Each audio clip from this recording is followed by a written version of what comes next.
ফাল্গুনের শুরুতেই বসন্তের আবাহন অনুষ্ঠান করল বিশ্বভারতীর পাঠ ভবনের পড়ুয়ারা। শান্তিনিকেতনের দোলের দিন বসন্ত উৎসব অত্যন্ত গুরুত্বপূর্ণ। এই দোলের দিন দূর দূরান্ত থেকে প্রচুর পর্যটক শান্তিনিকেতনে এসে উপস্থিত হন, কিন্তু এই উৎসবে মূলত বিশ্বভারতীর সঙ্গীত ভবনের পড়ুয়ারা অংশ নেয়। এদিন সকাল 8:30 থেকে পাঠ ভবনের আম্রকুঞ্জের জহর বেদিতে অনুষ্ঠান শুরু হয়। জহর বেদিকে ফুল দিয়ে সাজানো, তাতে আলপনা আঁকা সহ অন্যান্য কাজ পড়ুয়ারা নিজেরাই করে থাকে। এদিনের অনুষ্ঠানে আড়ম্বর কম থাকলেও পড়ুয়াদের মধ্যে উৎসাহ উদ্দীপনার কোনো খামতি ছিল না। বিশ্বভারতী সূত্রে জানা গেছে, আগে বসন্ত পঞ্চমীর দিন সন্ধ্যায় অনুষ্ঠিত হতো, কিন্তু বিশ্বভারতীতে যেহেতু ব্রাহ্মমত প্রতিষ্ঠিত, সেজন্য সেই অনুষ্ঠান বন্ধ হয়ে যায়। পরবর্তীতে আম্রকুঞ্জে এই অনুষ্ঠান হয়ে আসছে।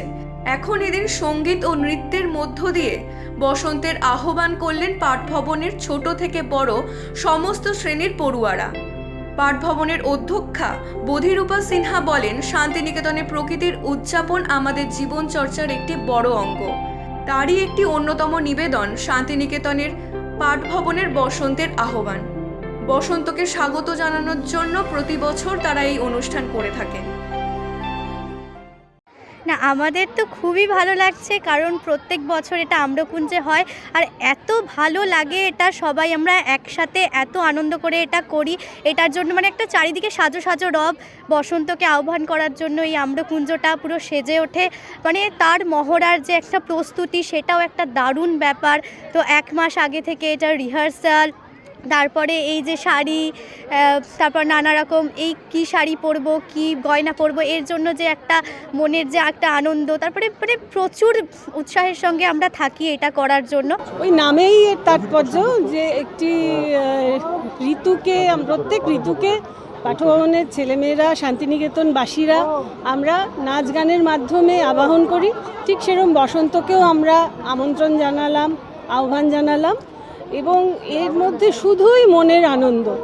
কচিকাচাদের নিয়ে আজকে আমাদের বসন্তের আহ্বান, কারণ রবীন্দ্রনাথ তিনি শান্তিনিকেতনের বিভিন্ন ঋতু যে উৎসব তার কবিতায়, গানে, লেখায় সেটা প্রকাশ পেয়েছে।